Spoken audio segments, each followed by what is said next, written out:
Today on Resource Review, we're taking the hard work out of evaluating ICT Kit by looking at 3 items for use at primary level. They are a resource for projecting a live image, a handheld voting system, and devices for capturing audio.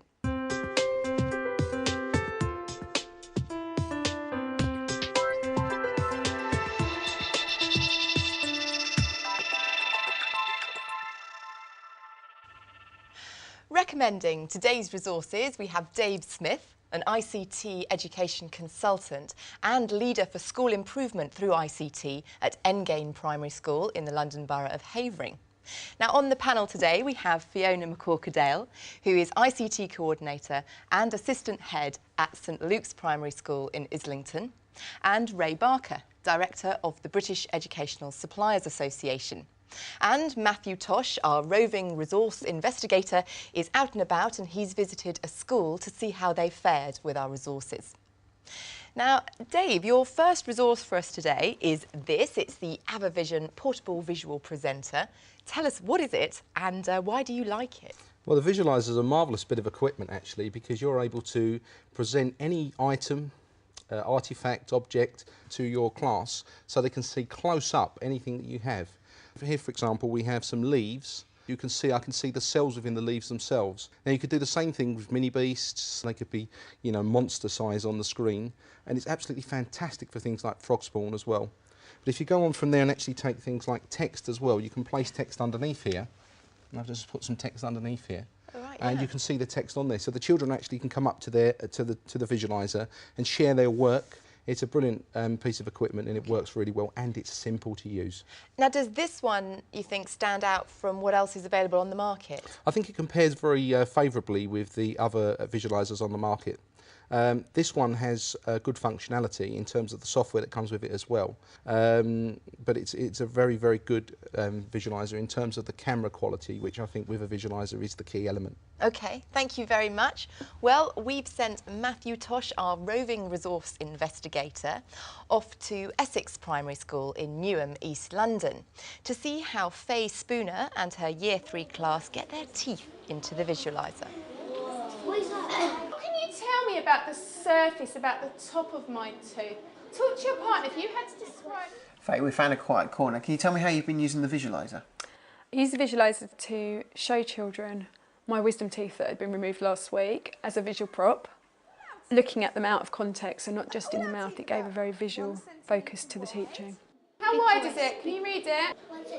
1 centimetre. Good. I think the advantage of it is you can use real-life 3D props. It's better than a projector because you can actually rotate it, move it around, you've got colour, high-quality picture. But doesn't a webcam do the same job? A webcam does a similar job, but with the Visualiser it did have its inbuilt lighting system, so you can light up what you're looking at and change the lighting on it.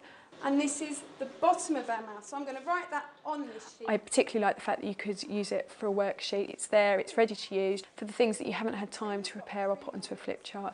But it's quite an expensive piece of equipment for what it is. So your overall impression of this? Overall, I found it really easy to use. I think it's a good piece of technology to show 3D images, particularly for children who are EAL or less able learners who need that visual support. It would be an addition to all the technology that I already use rather than essential. Thank you, Faye. Well, from wisdom teeth to the wisdom of the studio, it must be Hermione.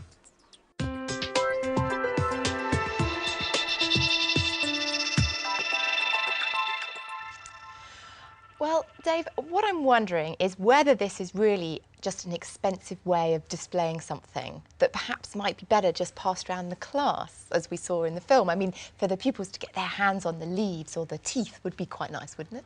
Absolutely, but in another way you could say that the children are actually getting their hands on it through their eyes.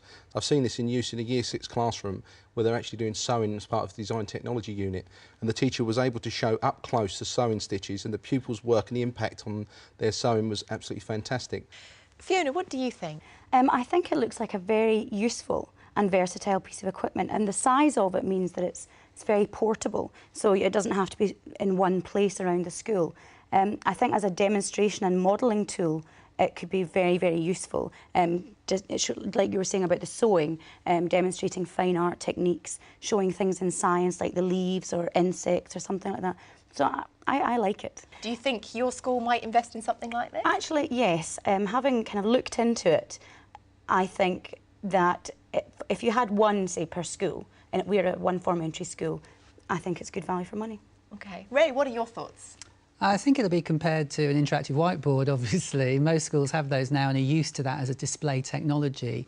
I think what's exciting about this is it actually brings the real world back into the classroom. So rather than having some kind of simulation of what leaf veins are like, as we've just seen, or how plants grow, I think you're physically looking at that in the classroom. And of course it does plug into an interactive whiteboard. I've seen this in use in many schools now, and the thing is that even the least e-confident teachers are picking this up and running with it, plugging it into the wall and saying, this is something I can work with. I can start going with this now and actually get some impact in the classroom. That's why it's great. OK, well, thank you all. Now it's time to move on to Dave's second choice of resource for us today, and it is the Promethean ActiVote handheld voting system. Now, Dave, again, explain this resource to us and why you like it. OK, this voting system is actually linked in with Active Primary software. This enables us to actually set our own question sets for the children and assess where they're at. So what I'm going to do with you in a moment is actually going to get you to vote on an issue. Okay. So this might be used within PSCHE, for example. So I'm going to say to you, yes, OK. Here's my issue, is that are you in favour of school uniform? And I'm going to ask you to click either A, if you're in favour, F, if you're against, or somewhere in the middle if you're not quite sure. Press your buttons now. If I just click now on that, automatically I can see how you've answered. Ooh. So I can see who answered what. Right, Okay. so we're all fairly much in favour of school uniform, but... And I can see the answers there as a percentage as well. OK, thanks, Dave. Well, let's now go back to Essex Primary School and to see whether ActiVote gets the thumbs up from Faye and her pupils. Candy floss or potato? Let's have a look. Have a go yourself, it doesn't matter if you get the answer wrong.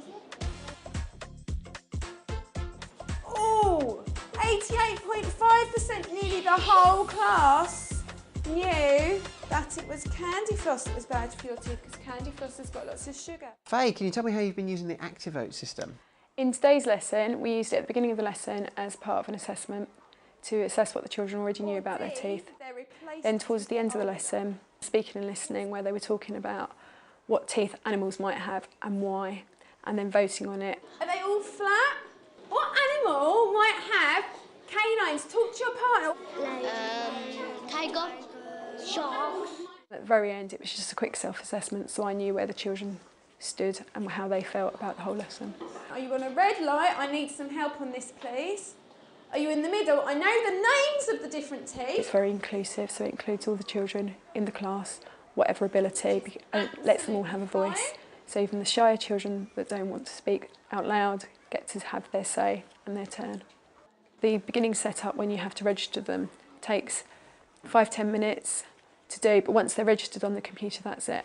What is it you really like about this? I like the instant feedback. I like the fact that you stand there, you can instantly see if a child understands something, if a child doesn't. And if I asked you to summarise it, what would you say? I've really enjoyed using ActiVote in the classroom. Overall, I find it really easy to use. It fits in with the government's agenda for assessment for learning. It gives all children a voice in the classroom. They love them. Whenever we get them out, they want to use them. Thank you, Faye. Well, it's definitely got a good vote here. Let's see what the panel think.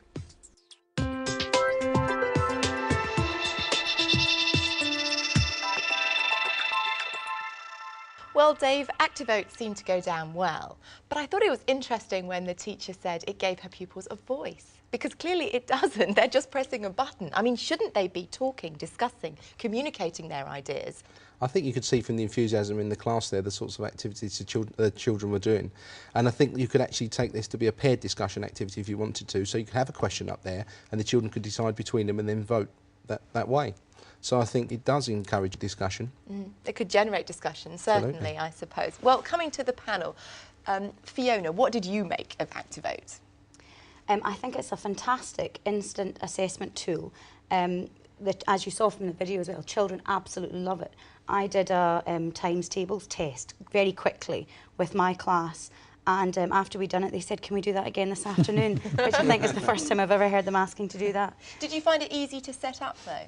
Very, very easy. I managed to create, using the software, create 10 multiple choice questions in under 5 minutes. Right. Very, very easy to use.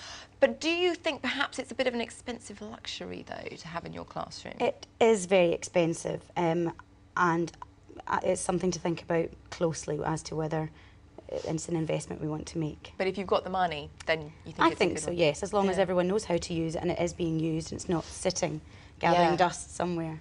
OK, Ray, what did you make of it?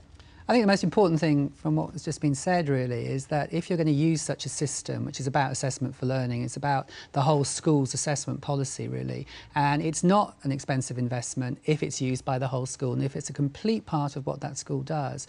I mean, we saw on the video how teachers were using it to look at prior knowledge. I mean, that would be very difficult in the classroom. You know, how many kids do this? We give them a test, the teacher has to mark it, no more, or comes up on screen in 2 seconds. And then you've got the fun aspect, and at the end you can see exactly what's been learned, and you can see also what kids have not learned certain things without actually having to pinpoint them or point them out or to do all that necessarily marking. So I think it's a real time saver, but very much central to a school's development plan, school's philosophy. OK, now Dave, let's move on to your third choice of resource, and it's on the table here. What is it? Well, Hermione, it's a talking tin. A talking tin. Oh, well, there we are. What is a talking tin? It's absolutely fantastic bit of equipment, very inexpensive. Yeah. And children can actually record anything they'd like to onto this. So you could be asking them a question, they could record their answer onto this, you could place it on the display. So, Dave, how does it actually work? It's very simple, in fact, because all you need to do is press the 2 small buttons together, record your message. Hello, from Resource Review. And then press the black button. Hello, from Resource Review. To play it back. And that's it. Easy. Well, panel, what do you make of the talking tin lids? I think they're fantastic. As you said, they're really good value for money. You can use them for absolutely anything. There's a suggestion in the teacher's activity pack which comes with them that you can have a set which you record extracts of a story, and the children have to press them, listen to them and decide what order they go in. I love the idea of using them for displays, to make displays a lot more interactive.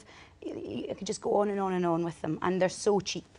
So, well, that's good. great. You like cheap resources. Ray, what are your thoughts? It's kind of low-tech, high-tech, isn't it, really? I mean, I think... is it ICT hardware? Of course it is, of course it is, of course it is. Well, and I think they're really, really useful, because what they enabled schools and teachers to do is to respond to individual children. You can do lots of language work with them. Got a lot of different aspects to it.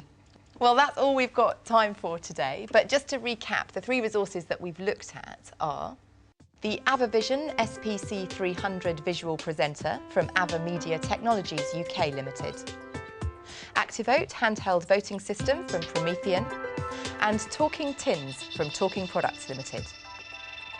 For more information on all the resources featured today, go to our website. It's teachers.tv/resource review, or if you want to, email us, resourcereview@teachers.tv. A very big thank you to our panel, to Dave, to Fiona and to Ray. Thank you for joining us. We'll see you next time on Resource Review. Bye-bye.